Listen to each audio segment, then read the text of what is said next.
An filɛbagaw ni an lamɛnbagaw aw bɛɛ lajɛlen aw ni ɲankuma bi ye kari ye avril kalo tile 21 bi su in na an b'a dɔn fana k'a fɔ min ye jamana kɔnɔna na dialogue ale ko bɛ sen na RPM maaw n'o ye Babɛri Gano ye ale kɔni ko k'a b'a ɲini RPM maaw fɛ k'u k'u sen don dialogue ko la tasigakaw olu fɛ yen balaka wuli dɔ kɛra ye kɔkan kibaruyaw la sa Algérie ale ni Libye ni Tunisie k'olu bɛna arabu jɛkulu dɔ sigi o waati kelen na Nations Unies da la bi Algérie ka jamana min bɛ n'o ye Kabylie ye olu taara ko k'u ka yɛrɛma hɔrɔnya di u ma u tun b'o ɲɛnajɛla ye Agadezkaw fɛ yen olu fana kɛlen don ka wuli ka jɔ kɛ ko yaasa ko min ye wolomasiri tabaa minnu bɔra Américains fɛ yen k'u bɛ se ka taa ka bɔ u ka jamana kɔnɔ cogo min na kibaruya wɛrɛw bɛ yen ka kɛ ni Niger ko ye an yɛrɛ ka jamana kɔnɔna na sɔrɔdasiw ka wuli ka jɔ n'Ala sɔnna a ma sini an n'an da don ninnu bɛɛ lajɛlen na ka olu walawala aw ye bi ka kɛɲɛ ni 1er mai n'o ye baarakɛlaw ka tɔn ka lafasali tɔnw ka wulikajɔ n'u ka fɛtiba don ye o hukumu kɔnɔna na Jani an y'a essayer ka se ka baro sigi dɔ bila sen kan min ye baarakɛlaw ka lafasa jɛkulu ye ka to ka olu wele ka na yanni 1er mai cɛ an bɛ se ka masala cogo min bi su in na an garisɛgɛ donna maa min na o tɛ maadenni ye sabula n'i y'ale tɔgɔ fɔ dɔrɔn maa caman b'a dɔn o ye commandant Dawuda Konate ale ye secrétaire général ye section syndicale de surveillance de prison min bɛ CDM kɔnɔna na n'o ye CTDM ye CTDM bɛɛ lajɛlen b'a dɔn k'a fɔ ale fana ye centrale belebeleba ye bi an ka jamana kɔnɔ centrale min don hakilila k'a fɔ ministre de don ale de y'u ka secrétaire général ye Dawuda i ni su. E nana an ka wele jaabi a diyara n ye. Alhamdulilayi. An b'a fɔ n k'i bisimila. Sa. Ayiwa su in na an de bɛna na masala min kan o ye kasobon ka se ka o dɔn kasoden ye mun ye mun ni mun bɛ yen kaso yɛrɛ kɔnɔna ye ka se ka o faamuya aw minnu ye kasobon kɔlɔsibaw ye an ka se ka dɔ fɔ mɔgɔw ɲɛna o ko la aw fana ka baaraw kɛcogo n'aw ka degun sabula lafasa jɛkulu de fana y'aw ye fo mɔgɔw k'o faamuya hali ni sɔrɔdasi fini b'i kan na sa aw ye sɔrɔdasi minnu aw ka sɔrɔdasiya bɛnnen don kasoladenw olu kɔlɔsili de ma a baara fana ma nɔgɔn parce que a yɔrɔ in na an bɛ tasibila kɛ kɔ la ye ale min fatura wulikajɔ dɔ senfɛ kasoba kɔnɔna na an bɛ dugawu don kɛ ko Ala k'a dayɔrɔ sumaya Ala k'a ni silamɛ su bɛɛ lajɛlen dayɔrɔ sumaya mon commandant ne yɛrɛ bɛ fɛ ka min dɔn fɔlɔ yanni an ka don kuma yɛrɛ kɔnɔ kaso an b'a fɔ ma ko kaso bamanankan don wa arabukan don wa kan jumɛn de don o diyara n ye monsieur Traoré aw y'an invité aw ka plateau kan vraiment o diyara n ye an bɛ fɔ k'i lamɛnbaga ni filɛbaga bɛɛ lajɛlen fɔ o y'anw yɛrɛ ka wulikajɔ dɔ ye parce que a bɛ kɛ mɔgɔw miiri la ko syndicat ka baara ye préavis de grève déposé dɔrɔn de ye ou bien revendication dɔrɔn o ye syndicat ka baara ye mais syndicat ka baara wɛrɛ ye n'an b'a fɔ ma ko information formation ani sensibilisation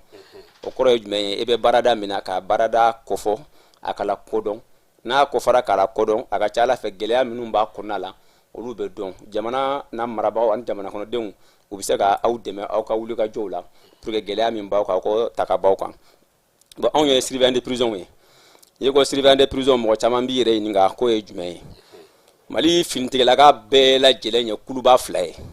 n'an b'a fɔ ma ko a kuluba fɔlɔfɔlɔ n'an b'a fɔ ma ko les forces armées et de défense o ye a kuluba fɔlɔfɔlɔ ye o ye minnu jabala bɛnnen bɛ ministère de la défense et des anciens combattants ma o ye armée de terre armée de l'air génie militaire ka taa bila bataillon para la ana unité tɔw ani gendarmerie ani garde nationale ani sisan wulikajɔ kɔnɔna la tugun u ye policiers ni protection civile u y'olu fana bɛɛ militariser k'u bɛɛ bila statut kelen la hali n'a y'a sɔrɔ olu jabala ye ministère de la sécurité et de la protection civile ye mais u bɛɛ bɛ statut kelen kɔnɔ bi maintenant kuluba 2nan an b'a fɔ ma ko les forces de sécurité n'o ye corps paramilitaire ye communément donc anw surveillant de prison an b'an yɛrɛ sɔrɔ o kɔnɔ o yɛrɛ sɔrɔ kɔnɔna la sariya b'a yamaruya anw ka syndicat sigi an fɛ parce que n'i y'a ye ni mɔgɔ caman ne ye tenue camouflée la ka sɔrɔdasiw y'a la u b'a fɔ pourtant a dun fɔra ko syndicat tɛ sɔrɔdasiw fɛ u b'o ɲininkali kɛ donc pour que a yɛrɛ ka fini donni o bɛ dépend jamana yɛrɛ ka attribution n'a ka spécificité fɛ mais corps bɛɛ n'a ka particularité kan ka baara min kɛ kɛɲɛ n'o ye kan ka fini min dɔn sariya de b'o fana bɛɛ yamaruya donc sariya b'a yamaruya an ka nin camouflé in dɔn an ka baara kɔnɔna la pour que k'an ni civil bɔ ɲɔgɔn na k'an ni kasoladenw yɛrɛ bɔ ɲɔgɔn na kaso kɔnɔ donc mais sariya b'a yamaruya fana an ka jɛkulu sigi an fɛ n'an b'a fɔ ma ko syndicat k'an ka hakɛw ɲini donc o de la syndicat b'anw fɛ aw ka surun fasodenw na kosɛbɛ n'a tɔ bɛɛ lajɛlen anw sen kelen bɛ finitigi kunda an sen kelen bɛ civil kunda donc an b'o fila bɛɛ jonction kɛ ɲɔgɔn fɛ pour que ka jamana ka baara min n'a confiera na k'o baara kɛ tilennenya kɔnɔna la ani sariya batoli kɔnɔna la donc i ka ɲininkali ko kaso n'i ko kaso ye tɔgɔ yɛlɛma caman sɔrɔ fo ka n'a bila bi Nations Unies ani règle Nelson Mandela ani règle de Beijing ani règle de Bangkok olu ye convention ye bɛnkanw ye ni Mali ye bolo bila ko la ani jamana tɔw ni ɲɔgɔn cɛ fo ka n'a bila organisation des droits de défense de l'homme olu jɛkulu wulila k'a jira ka tɔgɔ yɛlɛma in kɔnɔna la fo ka n'a tɔgɔ wɛrɛ bɛ yen bi min bɛ yen min ni kaso tɛ kelen ye mais kaso de la donna kaso ye a tɔgɔ kɔrɔkɔrɔba ye depuis tubabu tile mana yan a bɛ fɔ ko kaso n'o bɔra ye a nana tɔgɔ wɛrɛ sɔrɔ n'an b'a fɔ ma ko zol o fana fara ma waati dɔ kɔnɔna la bon ka bɔ waati kɔnɔna la ka na yɛlɛma fɛ kɛ fo ka na f'a ma ko prison hali bi an bɛ prison fɔ mais bi texte bɛ min fɔ o ko prison man di tɔgɔ la o man di kulo la n'i ko prison mɔgɔw b'u kulo gosi o man di kulo la n'i ko kaso mɔgɔw b'u kulo gosi mais ko fɛn ka kuma fɔ kuma min bɛ se ka lamɛn k'a sɔrɔ a ma ja tigɛ donc o kɔnɔna la bi a bɛ fɔ kasow ma ko les maisons d'arrêt i b'a ye texte dɔ kɔnɔ a bɛ fɔ o ma ko les maisons d'arrêt texte dɔ kɔnɔ a bɛ fɔ o ma ko établissement pénitentiaire donc n'i y'o fɔ kuma lamɛn ka di kulo la o tɛ ja tigɛ o tɛ ɲuguna fɛn ye donc o ka fisa ni kaso ye o ka fisa ni prison ye o ka fisa ni zolu ye parce que olu ye mɔgɔ minnu ye maison centrale d'arrêt de Bamako o ye classification ye prison parce que n'i ko kaso fana dimension bɛ ɲɔgɔn ɲɛ à chaque catégorie on a tɔgɔ de don donc ni ala sɔnna an t'an permettre an mandat dɔn la ko wala mɔgɔw k'a dɔn kaso dimension ye min ye kaso catégorisation ye min ye donc mais bi tɔgɔ min bɛ f'a ma dɔrɔn a bɛ fɔ o ma ko les établissements pénitentiaires donc o ye kaso ye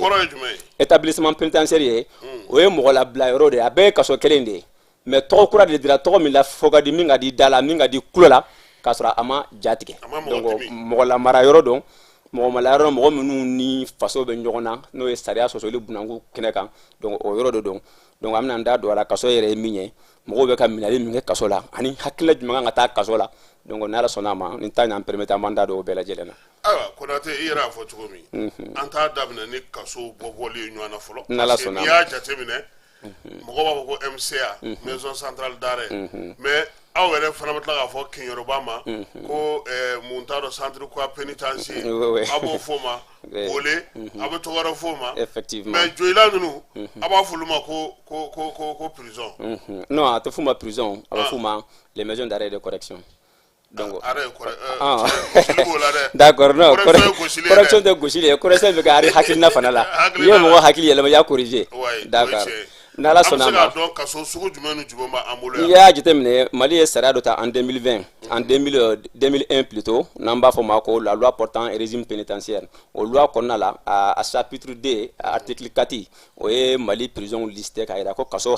catégorie jumɛn bɛ Mali la n'i y'a jateminɛ catégorie ba 4 dɔn fɔlɔ a catégorie ba fɔlɔ an b'a fɔ ma les maisons centrales d'arrêt o ye min ka bon ni kaso bɛɛ ye o kelen de tun bɛ yan n bɛ Bamakɔ kura mais filanan jɔra ka fara kan o bɛ ale bɛ se ka mɔgɔ joli ta ale tubabuw y'a jɔ waati min na a jɔra en 1951